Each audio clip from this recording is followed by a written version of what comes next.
Hello, everybody. Welcome to Beyond BMR. I'm your host, BMR, Bigfoot, Michigan Rob. This show goes beyond cryptids and Bigfoot. We take you down a much deeper rabbit hole. We take on subjects beyond our very own realms and realities. We look at strange phenomena and the unexplained, such as time travel, alien and UFO existence, strange hauntings and mysteries, as well as the paranormal. We focus on how all of these rabbit holes come full circle. Tonight, my guest, Dennis Carroll, author, researcher of just about everything. Tonight, we're going to talk about spirit research and the occult. And of course, I'll be joined with my bearded friend from Texas, Tex himself. Subscribe to Bigfoot Michigan Rob and Texas Front Porch on YouTube. If you like our content, the Super Chat is open. Yes, the Super Chat is open.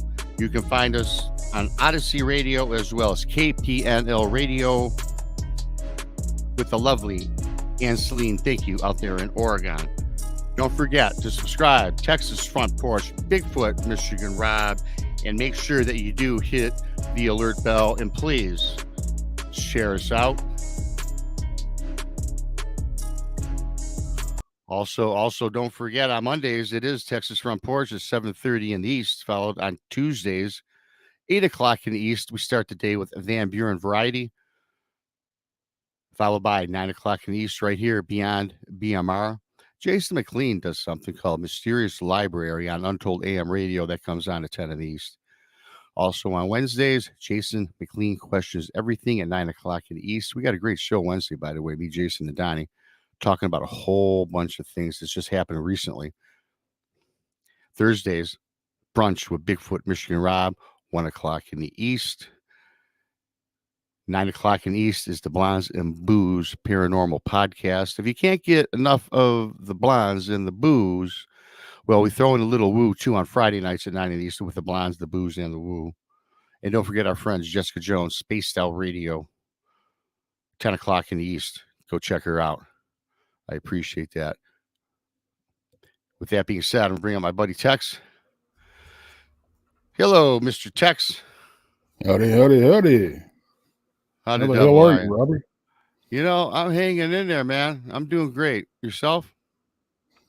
Man, I'm doing good. I was telling you off air, I just finished helping wife cook up some chili. They're having a chili cook-off at work tomorrow. And so she's wanted a couple of times, so I was in there playing sous chef. So, man, I got to taste that award-winning chili when I get down there one time. And I know that when I come down, it's going to be spring or summer. And we really don't eat chili here in Michigan during the spring or summer. Yeah, it's like I was telling you earlier. We only eat it January through December, so it's yeah. And it's really like today is really a weird day. I always bitch about the Michigan weather. I was just the guy on the forecast just said that our winter is now over.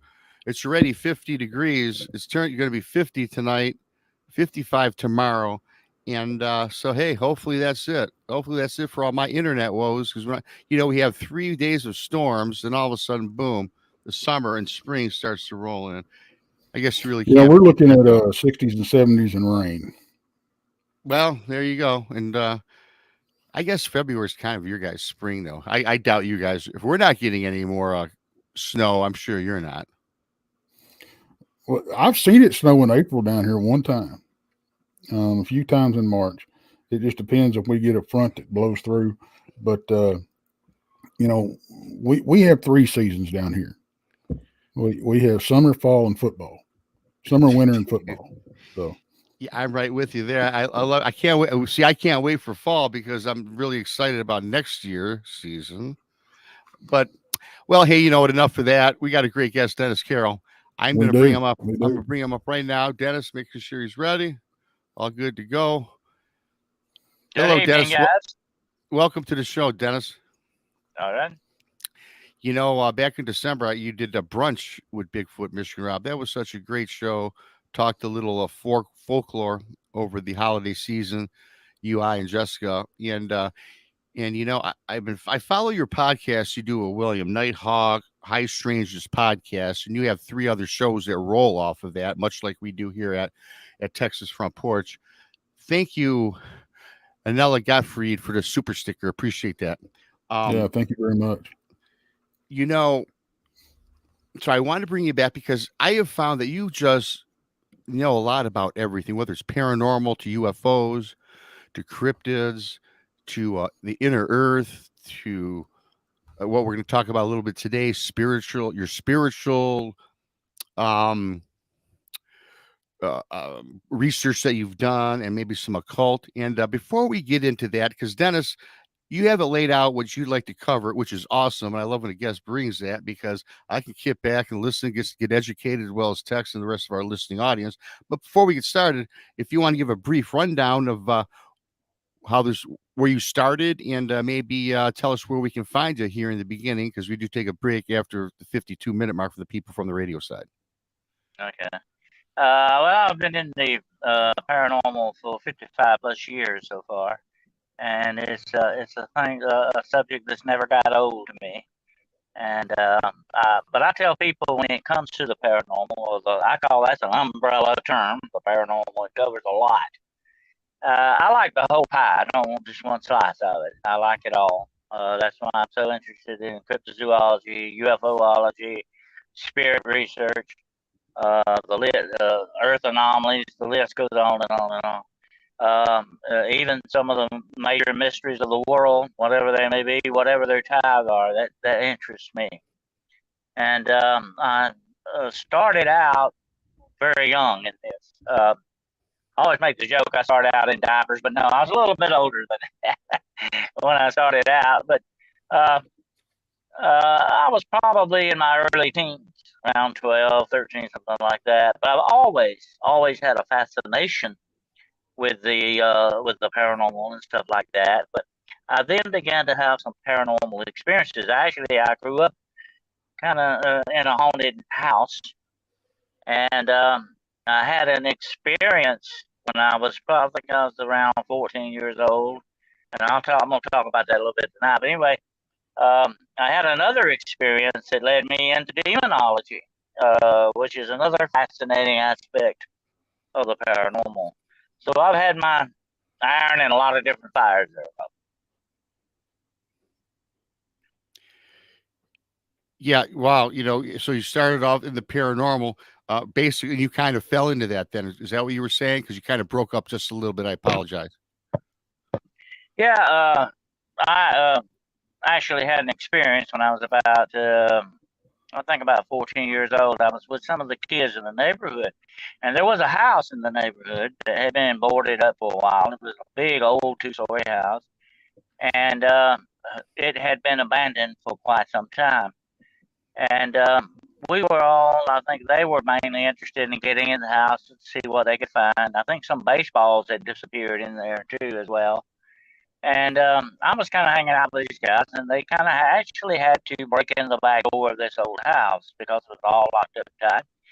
And when we got in there, it was just like a movie set. I mean, all the furniture was covered up with white sheets. There were cobwebs hanging down, and it was still, a lot of stuff still in this old house. Well, they were messing around. There were about 3 or 4 of them, and not counting me. And they were messing around, and I was looking around in what you would term as the living room, I guess, part of this house. And there was a set of stairs there. Well, I could hear them like in a couple of rooms over doing something. I don't know what they were up to. But I just wanted to see, out of my own curiosity, what was in this house, which is why I was hanging out with them. That's why, I was in this episode with them. But anyway, there was a set of stairs there, and I said, well, I'm going to go up. Stairs have always fascinated me, the upstairs and places. I seem to be drawn to them because the house I lived in not long before that, which was a haunted house, and upstairs. I'll talk a little bit about that. But anyway, I started to go up the stairs, and like I say, this house had an incredible amount of dust in it. It was thick dust on the floor. Nobody had been in this house probably in 10 or 15, maybe 20 years, probably, the way it looked to me. So anyway, I started up towards the stairwell, and I put my hand on the banister and took my first step on the stairwell, and right in my ear, I mean, very loud, very vocally, "Get out," like that. I can't describe how it sounded, but it was right in there, "Get out," just like that, very angry. And I froze up, I stopped, and I said, "What, was that?" And I looked, and I said, could it have been one of the boys, playing a trick on me or something, but they were still over there in another room or whatever. So I just turned around and said, hey, something doesn't want me here. I'm leaving. Goodbye. So I turned around and left. And I kept going by. That house, as a matter of fact, stood there for, I guess, 20 more years after that. They tore it down a few years ago. I always wanted to go back in there and find out exactly what it was I ran into that day. But it was so unmistakably something there, and it wasn't them. I tried to explain it away that way, but it wasn't them. It wasn't an echo. It was very loud, like you would come up and actually shout that in somebody's ear. That's how loud it was to me. So that right there fascinated me. What was in that house? And I would drive by that house for many years after that and look at that and wonder about that house. And but it kept boarded up. It was always boarded up, and I didn't want to, mess around. I tried to find out who owned it, but never could. So it was a very interesting first episode for me to actually run into something like that in that house. I was probably about 14, somewhere in there. But that was my very first actual paranormal experience in that regard. But now, like I said, I lived in a haunted house actually before that, and it was upstairs. And this was called the old Broadwell House. And the guy that owned it was a recluse and sort of a hermit, sort of a miser. And when he died, they actually came in the house, his relatives, and cut holes in the wall looking for his money. Now, whether I found it or not, I never knew. But anyway, when we moved into this house, you could still see some of those holes cut in the wall. But that had some freaky stuff that went on in that house. Like one day I was sitting there, and she was, kind of sitting cross-legged on the floor watching. You remember the old TVs, Yeah. The old TV boxes we had. I was sitting there watching cartoons or something. I forget now what it was. And it was actually in the wintertime.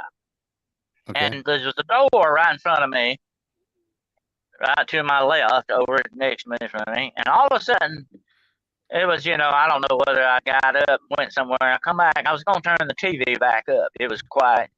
I was going to turn the TV back up. And all of a sudden, I heard that door go click. And it just opened by itself, all the way open. And when I'm sitting there looking at that, well, the first thought I thought somebody opened the front door or something, maybe the wind. That's the first thing I thought. But I got up and looked. No, the front door was shut. The windows were all closed. There was no way there could be a breeze coming through there. And nobody had left because I would have heard it. But that lock unmistakably clicked and opened. And I'm standing there looking, and while I'm standing there watching, that door slowly closed and clicked again. And I went over there and I played with the lock on the doorknob. And there was no way that you could get that door to open or close it without actually turning the doorknob and engaging the lock, Mm-hmm. So it was almost whatever was messing with that door had to turn that doorknob. So that's just one thing that happened there. There were a lot of different experiences, but that's the one I remember very vividly. You made mention that you were about 14 when you had your first paranormal encounter. And for a lot of the people that I talk to, it seems to me that the ones that have the majority or the things that set them on a course, such as perhaps yourself, is getting these encounters earlier than later. Do you buy into that theory, or does it make a difference, like on where you're at in your life? Well, to me, I kind of agree with that. I think when you're younger, you're more open to these things. Your sensitivity has not been dulled by the adult world, so to speak, And I think that's why a lot of younger children and younger adults have these experiences. A lot of this boils down, Rob, to the fact of your sensitivity. If you're a very sensitive person, these things will get your attention. Definitely. I had a lot of people come to me. Why is this happening to me? Why are these things doing this to me. I said, well, you're evidently a sensitive person. And I'm sorry to tell you this, but that's your physical part of your physical overall makeup. There's nothing you can do about it, really. You have to learn how to address it. You have to learn how to cope with it, how to address it, and maybe make it work for you, or at least help you in life, in that respect. But if you have that sensitivity, you're definitely going to run into the paranormal sooner or later. I've had a lot of people say, Dennis, you've had a lot of paranormal experiences. I've seen a UFO, I've seen Bigfoot, I've seen a lot of different things. And they said, why you? I said, I don't know. I think I'm being picked on, actually. I don't know why. It's just all of a sudden all these things come at me, but I've never thought of myself as an overly sensitive person, but that's got to be one answer to it. But it's like, the paranormal will look at you and say, oh, let's go pick on that guy. Let's go see what we can do. Pull this guy's chain a little bit. And some people, though, unfortunately, Rob, they go through all of their whole lives and never have one single paranormal experience. So it's very strange. I guess I could, I believe there have been. I remember talking to a lot of researchers like in the cryptid world that have been doing it for 30 and 40 years, and all they've found is like tracks or heard maybe some whoops, but not have seen a Bigfoot. Now, of course, when someone says they've seen a Bigfoot, then you have to make that determination of what they really saw if they did. I know for a fact I've seen one descriptively, right? And I just always thought that as a child, because as a child I thought I saw ghosts. And back to your point earlier, Dennis, it seems like as a kid, I was told between the ages of like 5 and 7 is when you're really receptive. It's because our brains are like a sponge and some of these things. And as you said, we are more open to it because we don't know anything else in the world, right? Because we're exposed to, dogs. You get exposed to everything. So everything that you take on, you're a sponge and you absorb it. And a lot of times I think as kids growing up, we think that the paranormal is actually normal, right? Because I remember seeing a ghost as a kid and I wasn't frightened. Mm-hmm. Well, that stands to reason for sure, because if you're more open and your imagination is sort of touched by these things, you haven't been told a lot, hey, this is not real. This is not real. That's what keeps getting pounded in your head all the time. No, that can't be true. That ain't Yes. real. That's like, many times I've had people say to me, so you like to look for ghosts or something? And I say, well, I do sometimes. And they say, well, you don't believe in that kind of stuff, do you? But let me tell you what happened to me. So there's always that little kid, I think, that wants to understand or grasp some of this. And I think that's why children, especially when you're in a younger age, that the paranormal can address you better than when you're an adult in some instances. And then, I think, like you said, we're more open to it, and we're I think it's the innocence a lot of times too. It's. No. Yeah. Yeah, definitely. There's a spiritual energy, Dex. Yeah. To these I don't think they see the little ones as much of a threat, as approaching us. I think the youngins are more approachable, and it's weird because really they're young kids. We almost every kid had an imaginary friend. Yeah. So. I think kids, Dex, are more willing to accept something like that. See, that's what it is. They're more receptive to this spiritual energy that may be there. I think they pick up on that. Many times in my spiritual research, and I have actually seen a full-bodied apparition, which is the holy grail of spiritual research. But I have actually seen ghosts. I know there are ghosts, but I mean, without a doubt, there is another life beyond this. Okay, there's no doubt about that. But sometimes now, and you got to remember this too, though, that when you do spiritual research, you will run into the demonic as well, because a lot of times, and I say even a majority of the times, what you're dealing with may be downright demonic, although they're just trying to fool you into believing there's something else. That's the way the demonic works. And that's why I said so many times, when it comes to this stuff, you got to play the demon card. It's on the table. okay, in the game here. It's on the table. Don't forget that, because you will run in, you run into that. I had a girl one time. I've mentored a lot of people over the years, a lot of different groups, and tried to teach them some of the things, the techniques and all. I had a girl come to me one time. She said, "Well, I believe in ghosts, but I don't believe in demons." I said, "Well, you really can't. You're Right. not going to be very effective here, because you're missing the whole thing. Okay, how can you not believe in one kind of a spirit without believing in another kind of a spirit? That's just, that's the way that goes. But it depends on what kind. And I've often said this in my research. I was not going to communicate with Uncle Dan, who died 20 years ago, and find out what next week's lottery number is. That wasn't what I was about. I was coming in to punch these things a little bit, just to see what I was dealing with, and to Right. see what was, the situation was. And I try to take it from as much of a scientific point of view as I could, because that's the way to ascertain research, the best way, But I wrote a book called Beyond the Shadows, the field guide to the paranormal. It teaches people how you take these places. It's almost, and in my Really my quick, law enforcement career, I learned Dennis. I'm Really sorry. quick, I didn't want to cut you off, Dennis, but Lily Pond, she just posted your book out there. Thanks, Lily Pond, for that. Dennis's book. What Oh, you just brought it yeah. up and we posted it. So kind of I don't believe in coincidence, Dennis. We got the spirits out there tonight. Yeah, well, they can show up wherever they want to. That's the way spirits work. I'm sorry for interrupting. Go ahead. No, I just said that to me, you have these different kinds of spirits, and that's what you need to figure out what you're dealing with. What is, if it's a lost spirit, and I've done a lot of I term soul rescues, where if you think this is a spirit that may be lost, you try to lead them where they need to go. You try to tell them or comfort them.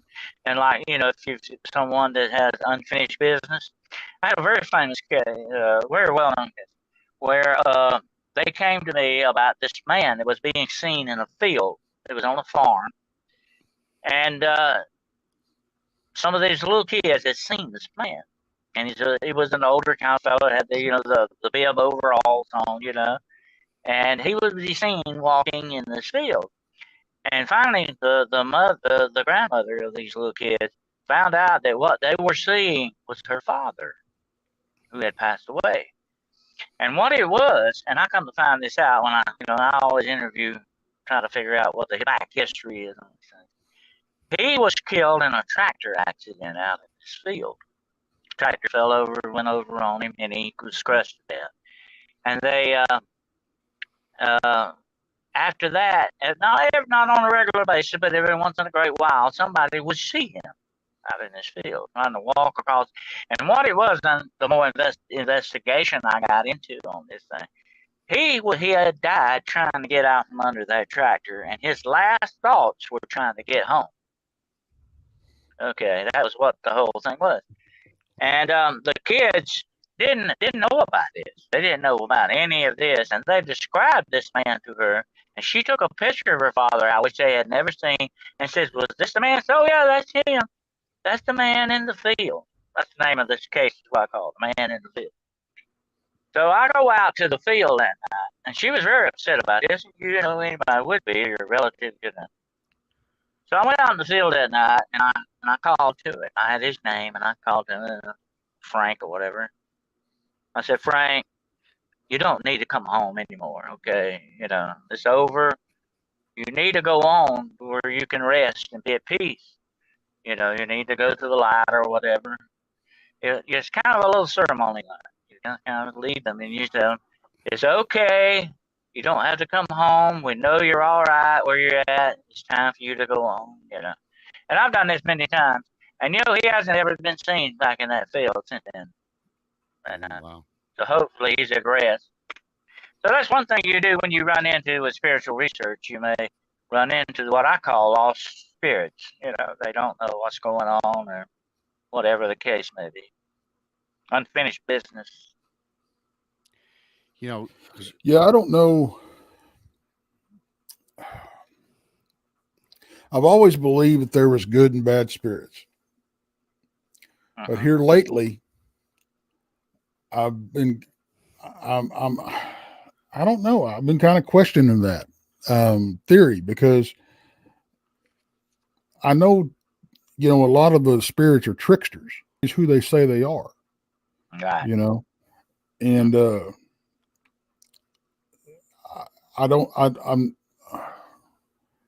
I'm not sure. I don't know of a way that you can absolutely prove that is the person that you're talking to, that you think you're talking to.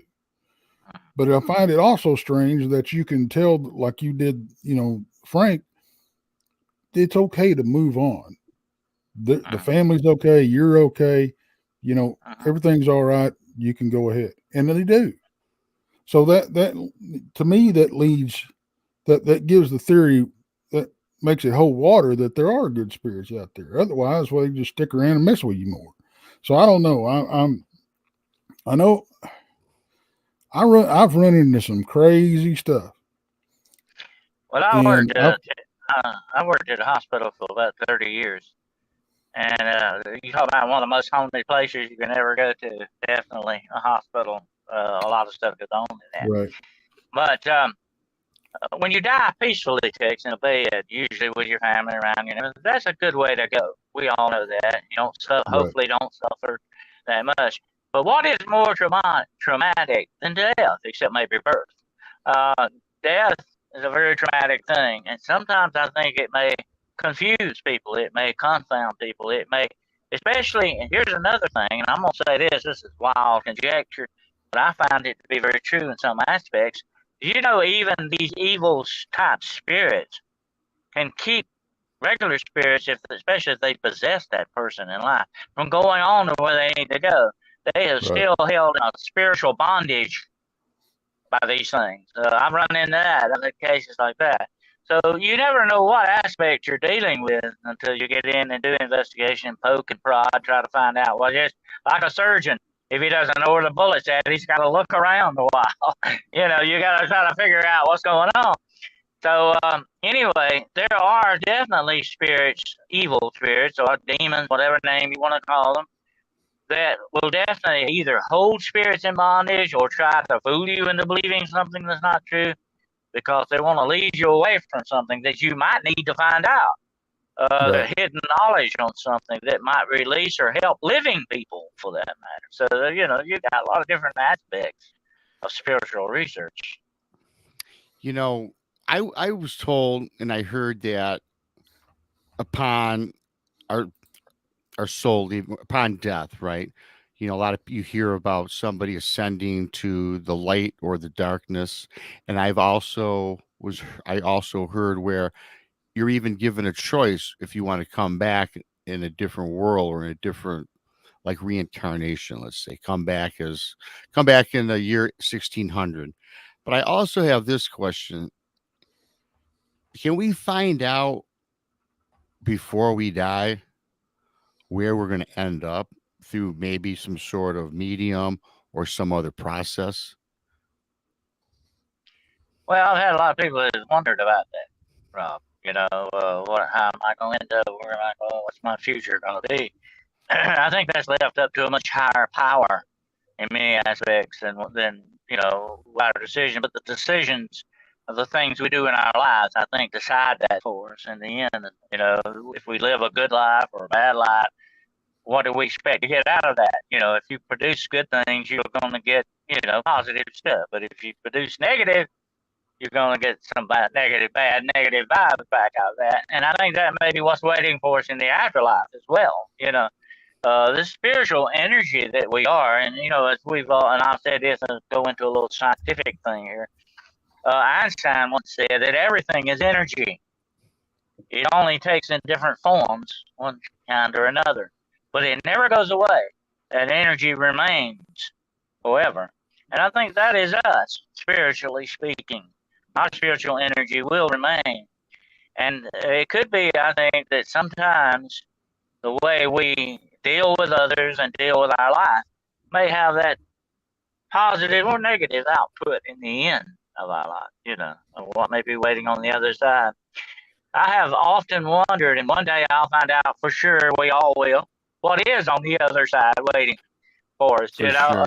what is there. But we get little clues, we get little hints from people who have come back. I myself have been very near death. As a matter of fact, I was very close to death. I actually saw the angel of death. But that's a story maybe for another time. But I actually saw the angel of death. It was not a hallucination. I was in my right mind. I wasn't asleep. I was at myself, and I saw this. So I know that there is something definitely waiting for us on the other side. I just hope if we're good boys and girls, we get the good things that are waiting there for us, hopefully. Yeah, no, Dennis, you hit a lot of things on the head, which I've been learning. It's all about energy, a lot energy and matter and such. And but I do know of people out there that they really want to know what their future is at death. And I know a couple people that have talked to me about certain things, which I'm not going to get into that deeply. I think, and they want to get with a Ouija board, they want to contact some spirit. Now, I think if you are so, first of all, if you lead a good life and you have a higher power you believe in, I think that you're probably going to make it to the side you want to get to. But these people that perpetually want to look into their future of their own death and they're kind of conjuring up these spirits, I don't think that's all that safe a practice to you. I think that might open you up to something you might not want to open up.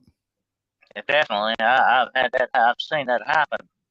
I have been a participant in exorcisms. I have done thousands of house cleansings or blessings, whatever name you want to call them, or location exorcisms, as some people call them.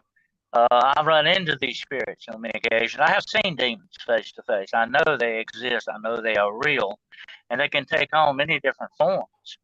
But they are transcendental type spirits.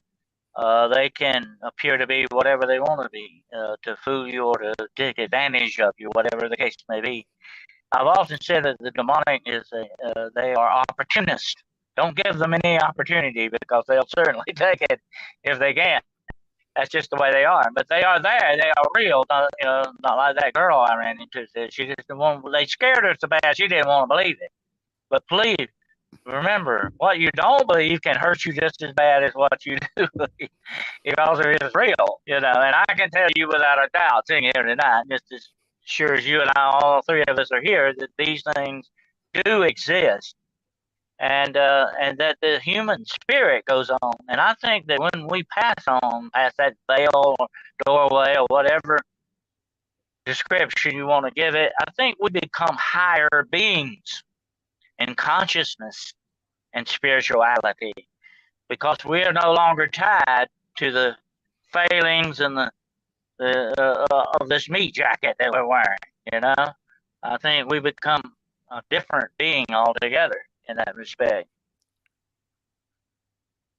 You talked about exorcism. Is it possibly to be possessed by a demon and not even know it? We talk about last night, we did a kind of a show a little bit on serial killers and the such, and all these heinous crimes that people do. Do you think that there are people walking the earth that are possessed by a demonic entity and they're not even aware of it? Without a doubt, you can get in that situation. But usually you're not just walking down the street and bam, you get possessed. Right. You usually bring this upon yourself by either the lifestyle or certain things, drug use, witchcraft, dark magic. You can get into different things, this negativity that comes into your life. It's like the very famous story about the Annabelle doll. If you look at the real doll, not the Hollywood doll, it looks evil and everything. The real Annabelle is a Raggedy Ann doll, okay? But it was used by the demonic as a tool. It doesn't matter what it looks like. But if you let these negative forces into your life, definitely they can progress to the point of absolute, complete possession. But you can also, there are different levels of possession, which I write about in my book, Beyond the Shadows. There are different levels, and there are different signs, things that show you that maybe something is going on. I've had people come up and say, hey, I read your book, and I got this, and this is kind of a sign. Am I possessed? I said, no, you're not possessed if you're probably asking me If you're possessed, you're probably not. Okay. But there is a certain amount of demonic influence that can be over certain people. And I've often said that, in some of these like shootings, if people go in and shoot up a place and kill a lot of people, do they come to themselves later and say, why did I do that? Why did I do that? But then on the other hand, like serial killers, which I made in my law enforcement thing, I've always been interested in criminality. The serial killers I've always studied. You're talking about a dark study. That is, believe me. But you can look into human eyes, my friend, and you can see inhuman evil looking back. It's there. Yeah. I've seen people's eyes go black, and I'm not talking about the whole eye. I'm talking about the iris. Just like if they were on drugs and they were not on drugs. The windows truly are the eyes of the windows of the soul. You can see that inhuman evil, and behind a lot of human evil, although we don't usually need to be prodded that much, but behind a lot of human evil, there is that inhuman evil, a sort of fueling, as a sort of a catalyst for a lot of this stuff. It's definitely there. I've seen it. Yeah, I don't think I've come across that. Seeing that, I don't know what I would do if I seen somebody's black eyes. You always have people turning around the gas station looking at you, or they're looking at you, and have yet to come across that. I don't think Tex has either. I think. Well, I've never. Kids come to mind. I've never run across. I take that back. I've ran into people that exude it. Not necessarily. I can't. Not the eye thing, but just they are just horrible people, and it seems like there's something deeper that's causing them to be that way. And I honestly believe it is a darkness that is in their soul, and it may not rear its ugly head every time, but when they have an opportunity to really, really hurt somebody, and it doesn't have to be physically, if they can cause some turmoil in somebody's life, these things will come out. They'll have their fun, and then they'll go back dormant just to watch the person's life go by. And I think they have fun watching them deal with it, because they're not just torturing the people that they're causing the problem with. They're torturing the people that they're inhabiting. They just leave them to pick up the pieces, and they just sit back there and laugh. I think that's a lot of that. What goes on. I call people like that, Tex, in that situation, sort of doomed souls. They're so far gone. There's no really return for them in that aspect. Not only psychologically, but spiritually as well. And like I said, we're not talking about the black-eyed kids here now. That's another subject altogether.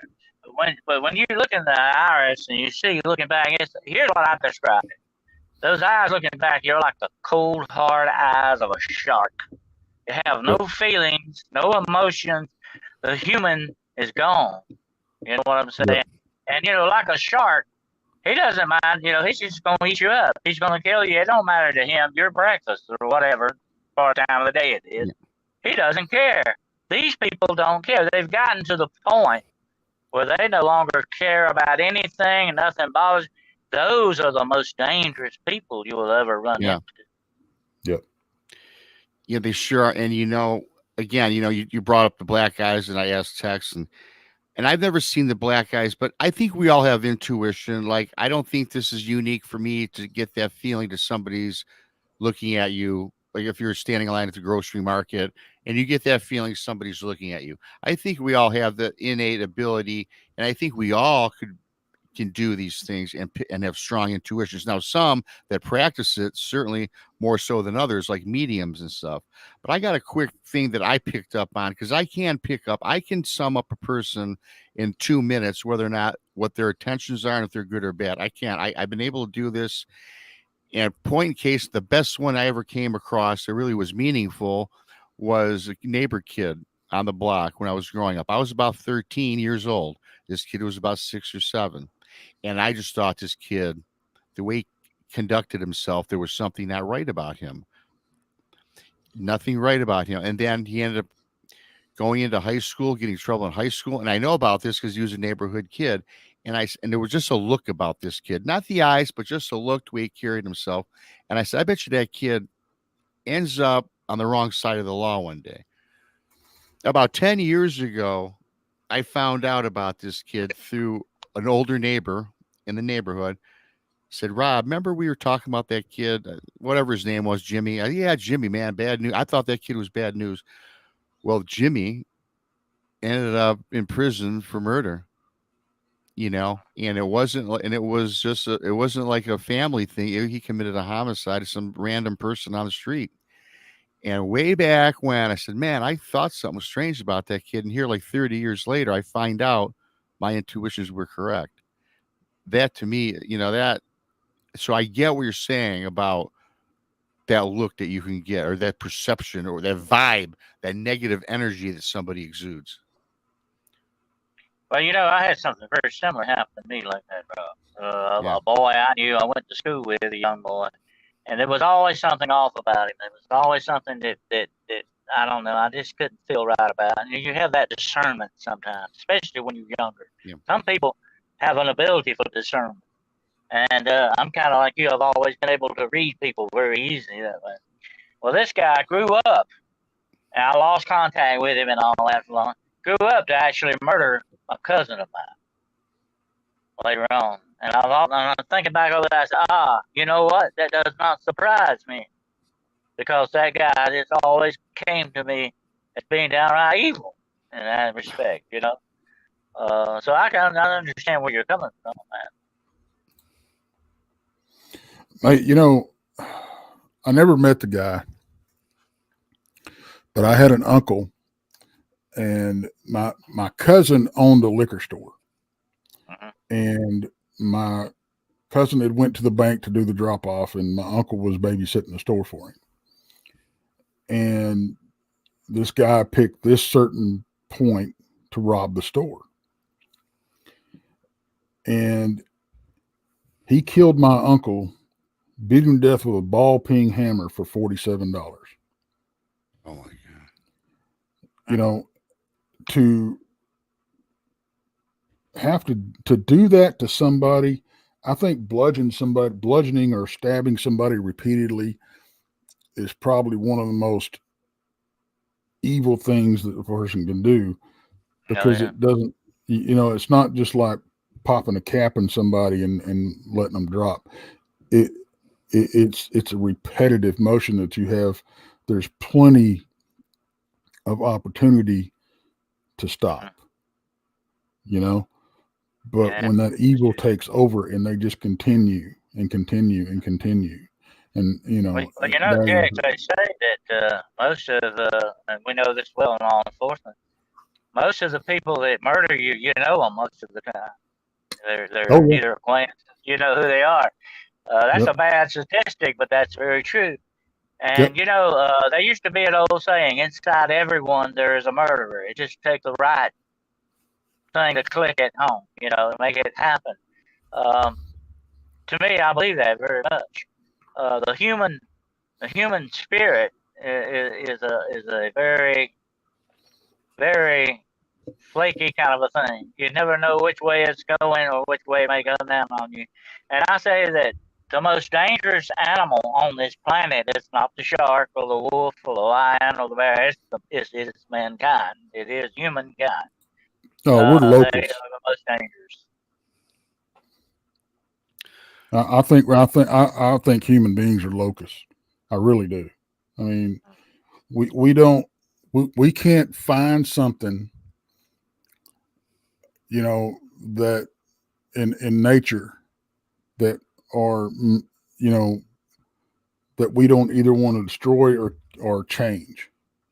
We for some reason, as a race of humans and as a whole. What's so interesting? I don't understand it. What's so interesting, Tex, is the human spirit can achieve great things, great and mighty things. and then do some very downright despicable stuff. It can go, very quickly either way. That's what's so disturbing about that. But we were talking about sensitive people and being sensitive and all that. I'll say this to the ladies out there listening tonight: the female is the most sensitive because she's made that way. She has intuition.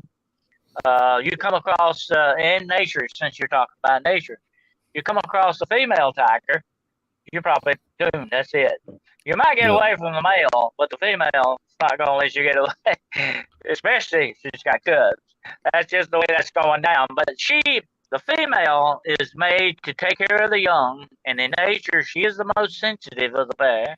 She has the most dynamics for that, and they never lose that like men do. I think men have a lot of that intuition when they're younger, but I think they lose it this time because not everybody does a little bit. But I think women retain it more than the men, and they use it more, and they go by their intuition more. It's like a muscle in any part of your body. If you don't use that muscle after a while, it atrophies. You can't. It's gone. Right. And I think with women, their main muscle is intuition. So that's why they. I guess I go on with that. That's why they always say you got to. The wife's always right. He done. Well, my mom used to tell me all the time, I got eyes in the back of my head, son. Yes, I know they everything. do. They do. Moms do. Girlfriends, wives, they all do. Even your women teachers in school knew what you're up to. Mr. Carroll, go to the front and put your nose on a chalkboard. I know what you're doing back there, causing disturbances. Hey, Dennis, you've been doing this for like 40 years, 50 years. Let me ask you, when it comes just to the spiritual or the paranormal research you've done, have you ever come across a case where you said, Dennis, it disturbed you in such a manner that you thought about hanging it up? There's been several like that. It's I kind of had to stop and say, why am I doing this? A lot of times. But here's the thing I've always looked at. When I first went into the paranormal to investigate it as sort of a career, I wanted to offer help. I'm not just a guy who's gonna come in and say, oh, I'm enjoying this. This is my kind of fun thing to do, and leave. I wanted to offer people help and say, hey, there is some. If we can't figure it out, if I can't figure it out, we can do it together, maybe. Kind of a thing. But at least you got somebody on your side, and I would want someone on my side if I ran into some of this. I would want to be that way. And so they always kept me in line, saying, hey, you're helping these people. Maybe you're trying to help these people. Maybe, you don't need to turn around and walk off. You can't do that. I don't have that option when it comes to something like that, especially with young children involved and stuff like that. And I've had so many cases with that, with young children and animals, for that matter, too, involved. They don't have a voice, like the grown-ups. Across the board here at the Front Porch family, that's how we operate too, whether it's Bigfoot Rob's channel or Jason's or Bob's or the Booze, the Blondes and Booze. Our first priority is help, because for a lot of us, we are experiences. I think all of us are experiences of some sort. And that's how I first got involved with this, was to help people, be the voice for people, especially people who want to be anonymous and just like myself. They want to look foolish. They don't want to be judged or ridiculed. And I get that. And I respect that about you, Dennis. And that's what we do here on our shows and in our Texas research group that he has. And I guess to rephrase the question then, have you really had something that it just knocked your socks off, like you could not believe it, where you're like, wow. Where you were scared, where you were actually scared? And I know you probably don't want to admit to being scared, but made the hair go on your back. I've got in several situations I should not have got into, definitely. And one of them was the time I attended a real black mass. And actually, I had to get into this mass disguising myself as one of them. It's a long story, but anyway, I wanted to see what was taking place in this black mass. Now, I wanted to be an observer and not a participant, of course. And I could have gotten very easily killed. These people will kill you at the drop of a hat if they find out you're not one of them, because they want to hide their identities. That's what it's all about. And I've said this many times, if you run into these places out in the woods or the forest where, there's been some kind of a ritual, get the heck out of Dodge, because they're probably still watching it. And this is a very dangerous situation to get yourself into, because these people have no feelings. They will not hesitate to take you out. Okay. Dennis. But I could have very easily gotten myself into some very bad straits there, and I kind of come to myself saying, what am I doing here? Why am I doing this? Because I could easily die for doing it. Yeah. Hey, Dennis, let's put a pin in that. We're about at the break time. Yeah. And I want to hear more about that, because that's a morbid curiosity, I guess, I have of the occult and the way they work. Yes. And I think that the more we know about it, the better armed we are to not get sucked into it. Yeah, absolutely. That's a great point there, Tex, because the second half of the show with Dennis Carroll, we're going to get into the occult. And thank you, everybody. Thanks to Sugar, Lily Pond, and Anila. Thank you for those tremendous super chats. For everybody listening on the radio side, you got to come back, subscribe to Texas Front Porch or Bigfoot Michigan Rob on YouTube to get the second half with Dennis Carroll. It's going to be a 5-minute break, everybody. Please don't go away. It's a fabulous show. Dennis Carroll, author, researcher, paranormal investigator, you name it, he's done it. We'll be back in 5.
Four minutes to go, folks. 4 minutes.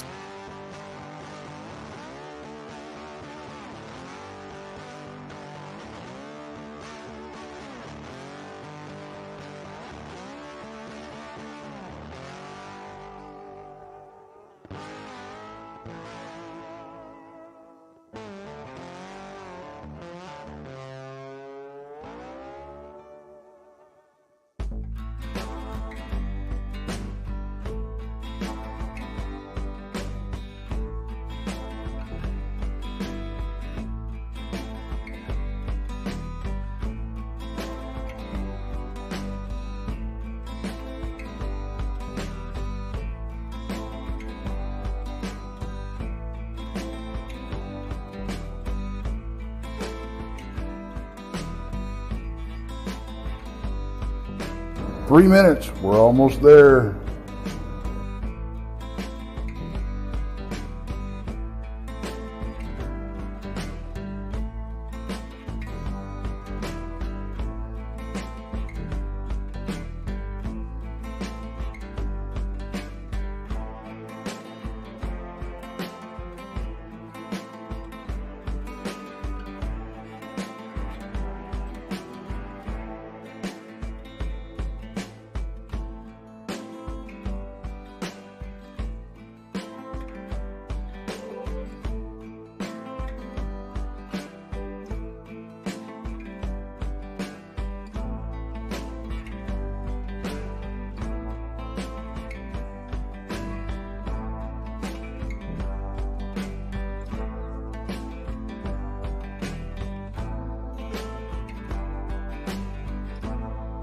Two-minute warning, guys. 2-minute warning.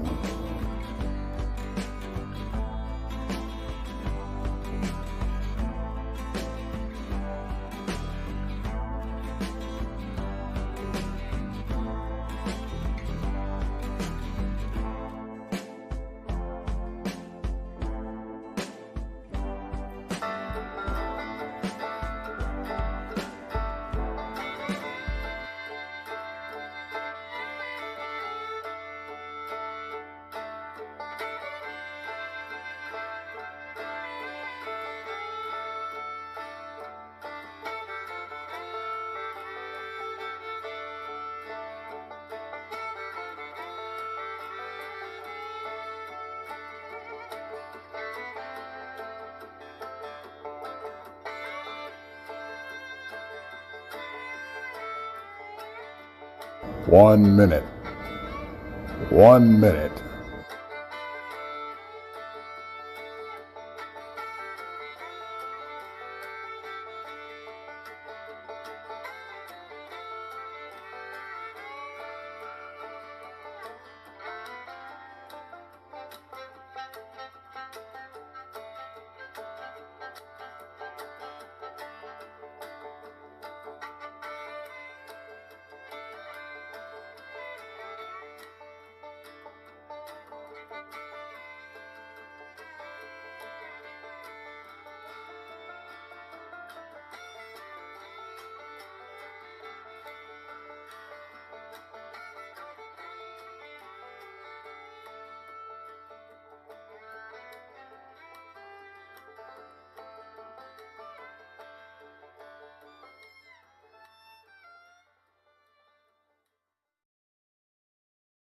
Hey, everybody, welcome back to Beyond BMR. Thank you to everybody for joining, and thank you to Sugar, Lily Pond, and Annie La for the tremendous super chats. We do appreciate that.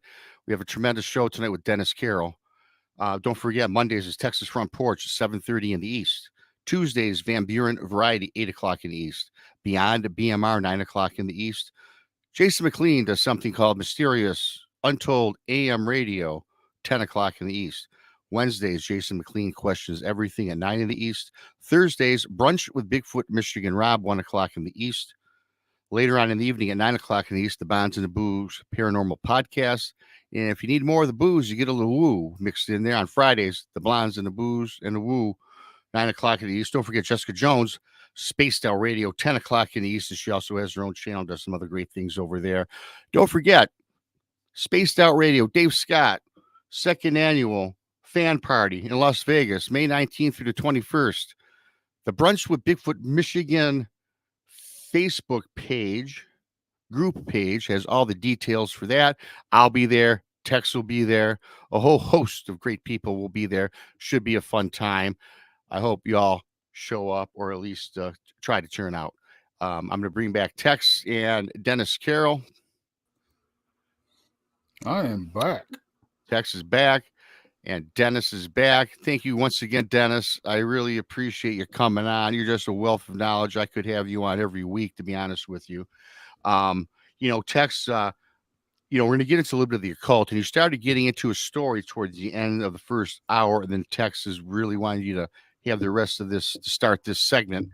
And if you can remember where you left off, we'd love to keep it going. Well, you had asked me, if I'd ever got in kind of a hairy situation there. Yes. And, like I say, I kind of sneaked into a black mass, an actual satanic ritual that was taking place, and it was a coven of people, and they were in robes, the whole works, kind of very much like Hollywood thing.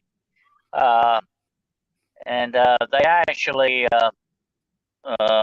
a friend of mine who knew this, he kind of was able to get me into this. I can't mention any names, but when I found myself in this, I didn't really realize how dangerous of a situation I had put myself in. Because, like I said, these people will kill you at the drop of a hat to maintain their identities, very much like the KKK used to be. That's why they wore robes and hoods and all that, because they didn't want anybody to know what their real everyday identity was. Well, these people are the same way. And like I say, if you ever come upon one of these ritual sites, the best thing is to get away from it as quickly as possible, because they watch these places, and they will take you out without a doubt very quickly. So anyway, I was in the middle of this, and that's when I kind of come to myself, what am I doing here? Why am I doing this? But I wanted to observe this, not participate, of course. I never participated in any of this stuff, but I've always been fascinated by the occult and the many different belief systems that have lived in this. But they actually, in front of my eyes, sacrificed a goat, a live goat. And I was not going to stick around for them to come up with people, which I thought was probably coming next. Although, and here's what made me kind of suspicious, that there were some children there. And that was the one thing I didn't like. I just don't want to be here. If they're going to do that, because there would be no way humanly possible I could stop it without dying, But I don't know if that was what was going on, and I cannot tell you that to this day because I had to make my exit very quietly and get out of there. But they were about, I think all of them were about to participate in some type of an orgy too, because they started removing their robes, and that's when I had to leave because they would have seen me. That would have been it. I had a robe on, I had the hood pulled down. So anyway, I found myself in that kind of a situation, which I promised I would never do that again. But when I was much younger, I actually saw or witnessed a real voodoo ceremony in the city of Charleston, actually on the coast. Wow. And that was a very hairy situation. If they had called us there, we probably wouldn't be here now. And this was the real thing, not a tourist thing. This is a real deal. I always wanted to find out what what happened in these type of things, to actually see it with my own eyes. And a lot of documentation and research has been done on this stuff. So, and a lot of it is, I can say this as an eyewitness, is really on par. Some of these people, and the actual cultivation of a lot of this, the main thing they can do is actual human sacrifice. I've actually talked to several people. One was a woman who said that she and her sister were raised, bred to be sacrifices to this kind of stuff, and that she tried to protect her younger sister from this, and it didn't work out that way, and she lost her life to a sacrifice that took place on this, and it haunted her. Of course, and it would anyone. It haunted her the rest of her life. She got out of it, got away from it, but she was a little older, see. She could take care of herself a little bit more. But it's a very sad thing that this kind of stuff happens. And it's my friend William Nighthawk, and I've said on his show many times, it may be where a lot of missing people go to in these countries, especially a lot of sex trafficking too that goes on with it. Yeah. You see, not part of the ceremony is to offer usually a female, young female, who is a virgin, pure, is to offer her up and defile her for their master. So I'm not going to get into details. Right. But it's very, very dark and evil stuff. I can tell you that for sure. I have when you knew you were going into this kind of stuff or these situations, what did you do especially to protect yourself spiritually?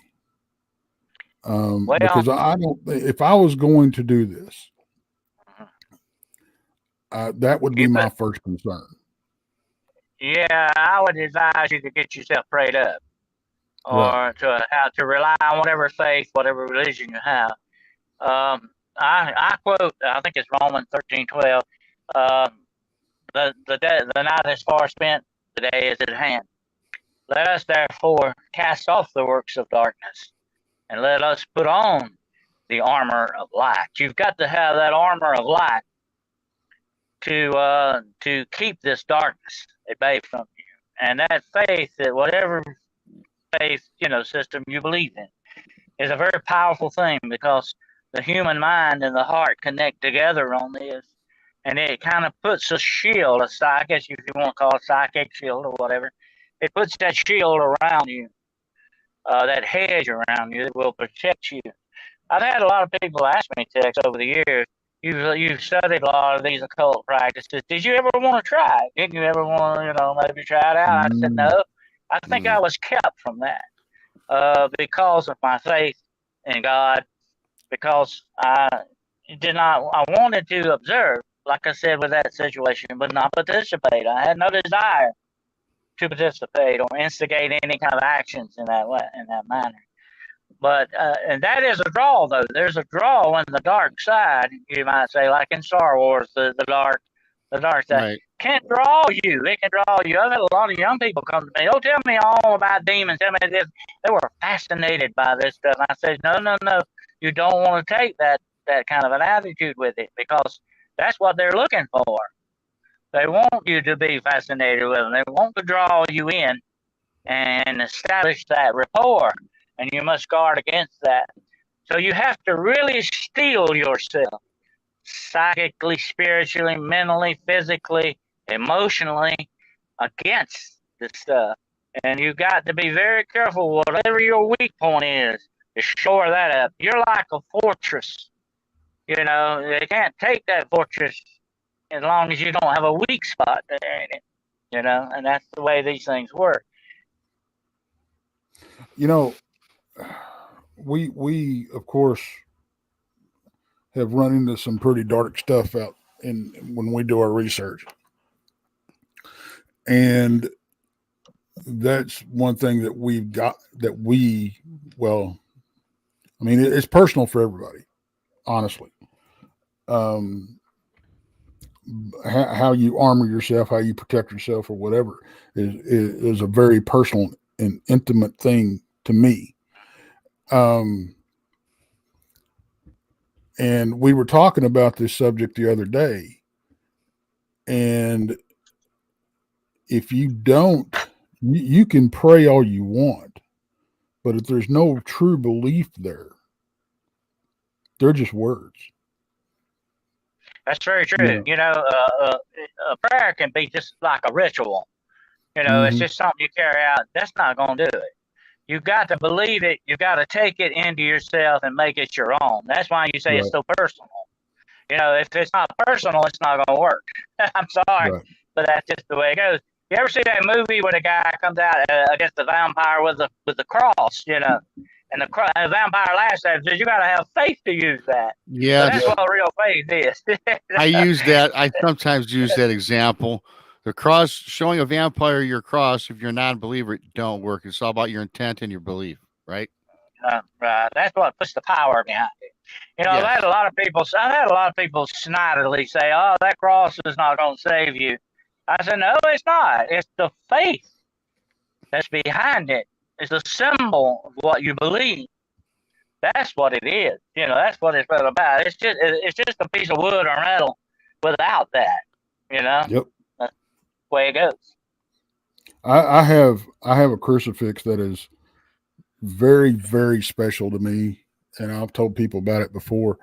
One of the listeners' son he casts stuff out of pewter, and he was casting this thing. And what I didn't hit on last time I was talking about this, he was casting this crucifix out of a very special blend that was more robust. You know, it could take a beating or whatever. And when he cast it and they broke the cast open, or they opened the cast, his mother was with him, and they both looked at it, and they looked at each other, and they said, this is Texas. And they sent it to me. And so I carry that. And to me, that carries a lot of power for me, because it was made in faith. It was made with the intention of protection and being robust. It's that connection. It's that connection. And they both, out of the blue, called looked at each other. This is his. We got to send it to him. They were called to do that, and that's the way I see it. You know, so I carry that, and that is I find that stuff, and that's a very, very intimate thing, you know, to me. And it's very touching. It's part of your relationship, spiritual relationship is what it is. Yeah, that's why, you know, you wouldn't talk about what you do with your wife or your girlfriend or whatever, because that's a very personal thing. But, you know, the bad thing about it is when people, and I'm going to tell you a quick story of the law enforcement thing I had. people that want power and revenge or love sometimes, or what, mostly power, because it's the biggest aphrodisiac there is. They will hook up with these dark forces or instigate a connection of rapport there. We call it raising a demon. And when I was in law enforcement, a partner and I were called to a soul mill, and that mill is probably about a mile from where I'm sitting at right now.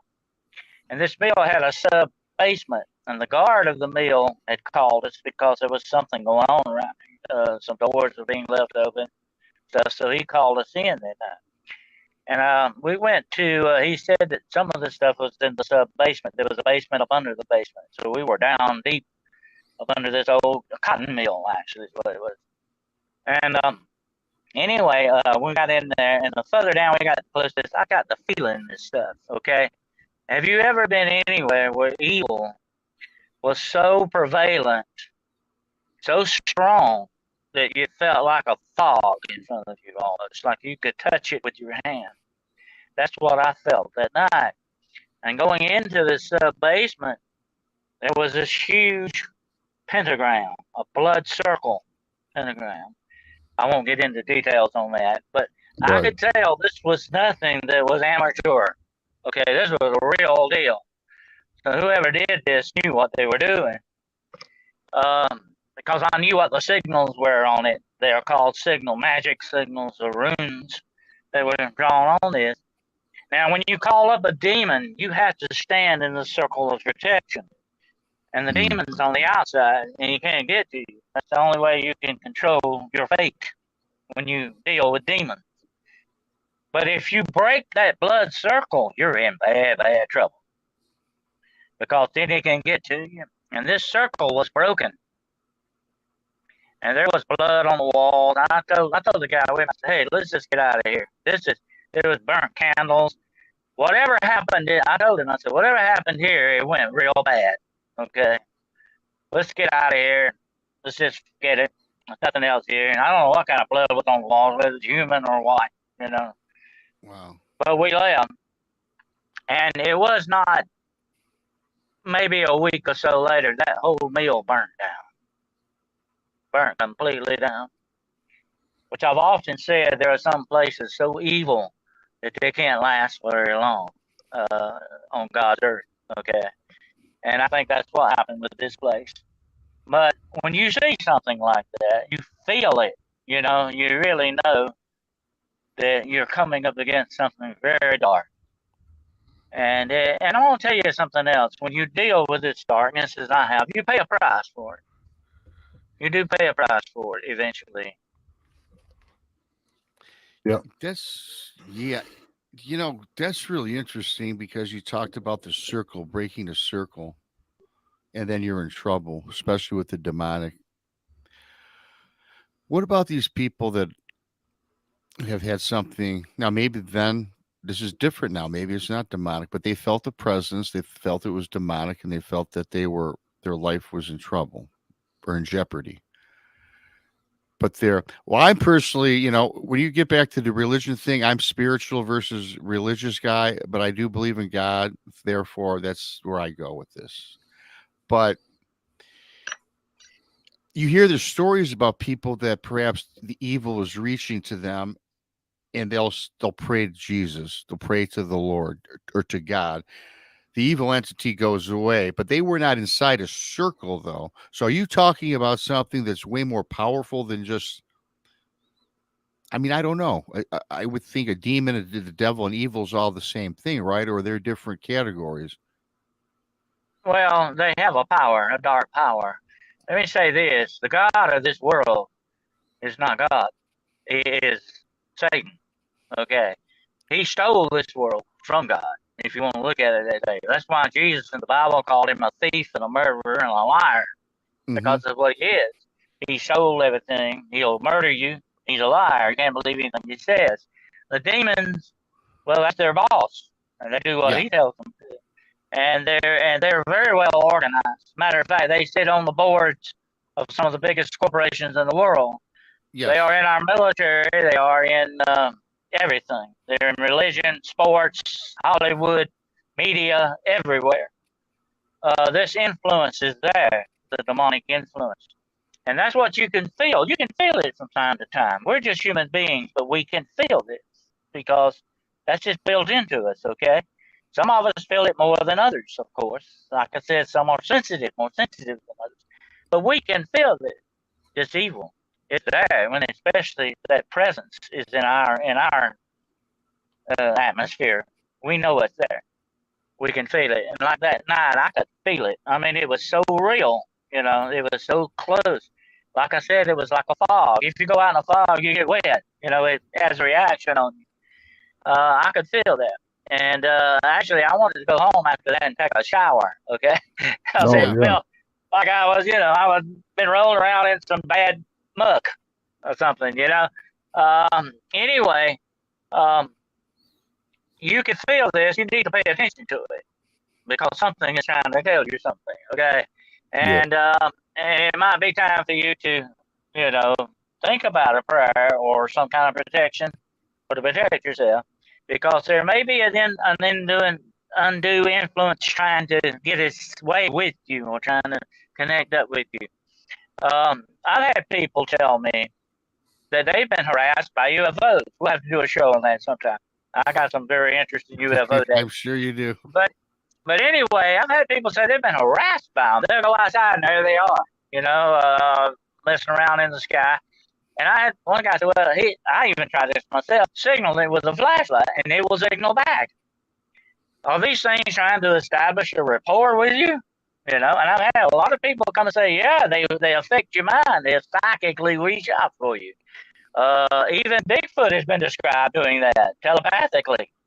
Yes. What's going on here? We're dealing with some very unknown possibilities of things, and we have to be very, very careful because we could be playing with that shark in the swimming pool. Okay, the real one. Yep, that's for sure. I've been researching and stuff, and it's like you said, you can feel it when you got something trying to attack yourself, and I actually did a live show a couple of weeks ago while I was investigating a cemetery, and I was kind of looking, going back over it, and I because there's people that was listening, Rob and Brandy, when they were hosting the show, but them and several others in chat said they heard voices. I was 200 yards away from anybody, and I never heard them being there by myself. But there was a couple of occasions where you get that feeling that something's crawling up, something's trying to, get a hold of you. And it's just, get off me. You can feel it, So yeah, you've got to have your ducks in a row up there and be right with the man upstairs. Because if you're not, and Rob was talking about he's more spiritual based than religious based. And I used to say the same thing, but I've come to learn that spiritual, calling myself spiritual is not necessarily what I mean. And Rob, you may agree with this once I say this. Yeah. I'm not spiritual based. I'm faith based. Yeah, correct. Well, there's a big difference between religion and true faith. Okay, religion is a man-made thing. We got to realize that that's man. Right. That's a man-made article. When I say religion, really quickly, I am a faith-based person. I believe, as I said, I grew up. I am Catholic. I went to a Catholic school, church every day for 7 years, Monday through Friday. When I just say religion, I don't go to church. I haven't been to church in 20 years. When I think religion, I just think about the priests and just an organized where everyone goes, sits down, prays to God. I pray to God each and every night. Thank him for the blessings and for the life that I have, right? Well, here's the thing. here's the thing about that, Rob. Okay, religion, like I said, is man-made. Spirituality is a relationship with your Yeah, Creator. correct. Okay, that's a big, big difference. Now that I do have.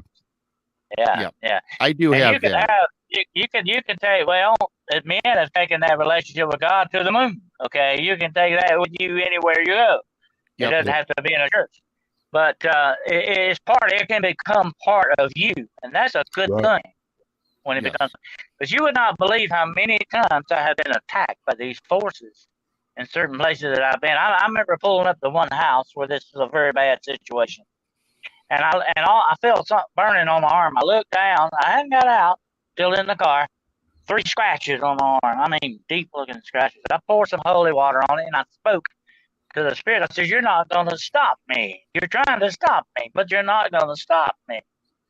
Okay. By the end of the night, those scratches were gone. By the way, but that's the way these things work. You got to understand they work and use fear and negativity against you. And what is the number one enemy of faith? Fear. Mm-hmm. Yeah. And once you understand that, and I've counseled people all over the world about these situations. I've counseled people in India, everywhere. And they've had a lot of problems. And I said, the number one thing is you got to remember when you deal with evil spirits, and we're talking about spiritual things tonight, they have no power over you unless you give it to them. Yep. Don't give it to them. It's just like a bully at school. We've all run into bullies. You know, they can do what they want to as long as you take it. But once you stand up to them, you got a different thing. Once you punch them right back in the nose, you never hear from them again. They will bully you until you respond back, which I learned that thankfully at a young age from my dad. So awesome there.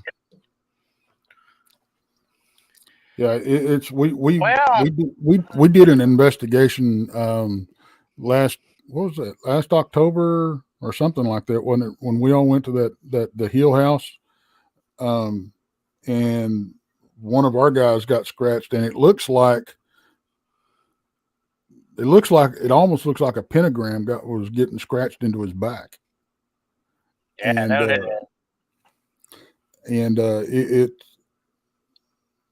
that got real awful fast. You know, and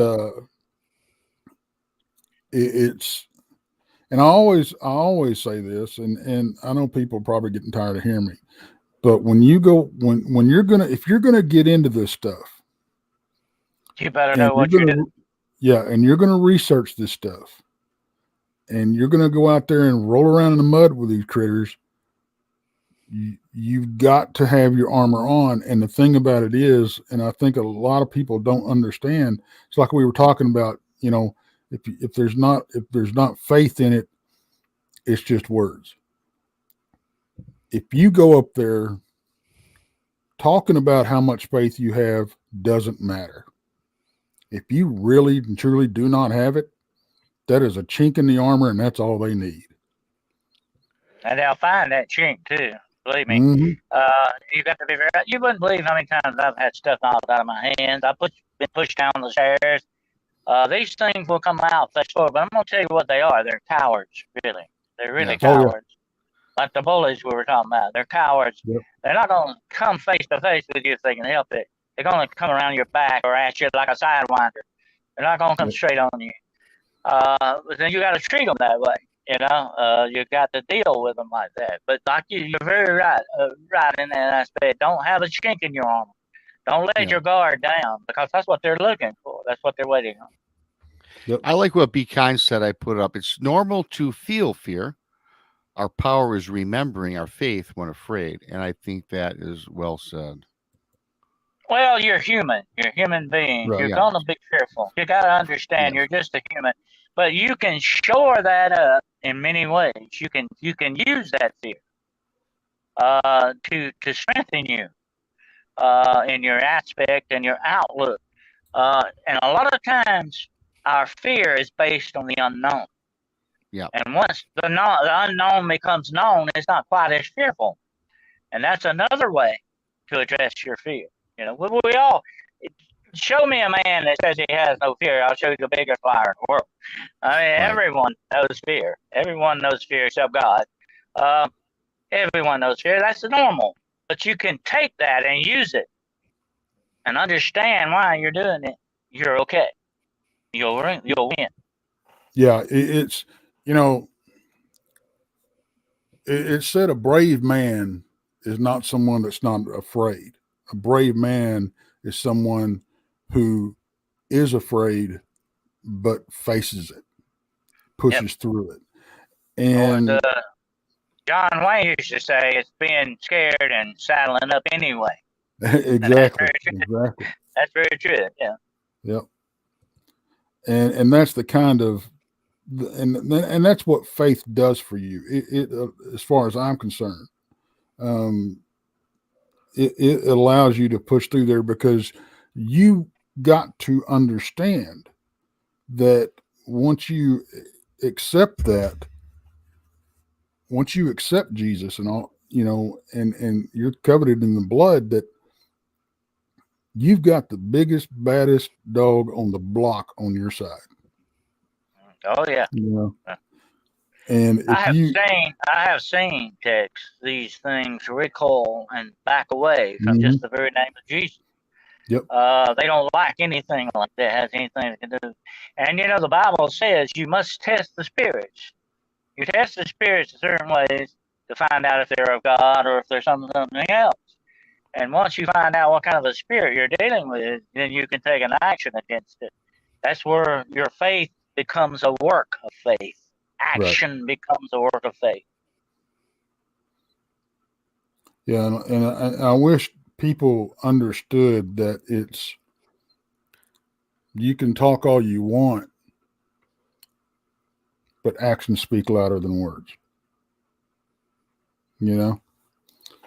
But there's a lot of people that just don't, I guess they walk the walk, but they don't, I mean, they talk the talk, they just don't walk the walk. Don't walk the walk, right? You know? Mm-hmm. You know, I'm going to breeze through some of these comments and questions for you, Dennis, right quick. We've been going at almost an hour and a half, and I always like to, you know, see what the audience has to say really quick, and if there are questions or not. Candy Wolf says, do you believe we have the choice to return here or not after we drop? So I guess my own personal belief is, I believe what the Bible says. It is appointed unto man once to die, and then the judgment. I don't believe you're coming back once you cross that threshold, usually, unless you're sent back. Now, there have been certain instances where people may have been sent back for a reason. That's another story. We call those crisis apparitions and stuff like that. They're actually a God-given gift. I had a quick story about two brothers that lost their mother. They were very close to their mother, and they were about a week or two after her funeral. They were sitting there at the house, and the door between them opened, and their mother looked in at them, smiled, and shut the door. And they were flabbergasted because they buried her a week ago. And they told me about this, and they said, "What was that? A ghost? What was that?" I said, "That was a gift from God. That was a gift showing you." Y'all were depressed. You were sitting there worried. It was not your mother. That was a gift to show you everything was all right. And I said, "Did it scare you?" And they said, "No, that was our mother. One would be scared." And I said, "Well, that definitely shows you that was a gift." Right. You know, Candy asks, do bad spirits really have the power to mess with us after death? Not after death, usually, but they can, like I said earlier in the show, they can keep a spirit from going on. If that person died possessed by the demonic, then they're probably still under spiritual bondage sometimes of the demonic. And they can still hold them captive that way, captive spirits, as it's called. That's a very difficult situation there to get that person released by these things. Because they died demonically possessed. That's a bad way to go. Definitely. Corey has a question. Could you ask Dennis what all is in his holy water? There is a formula.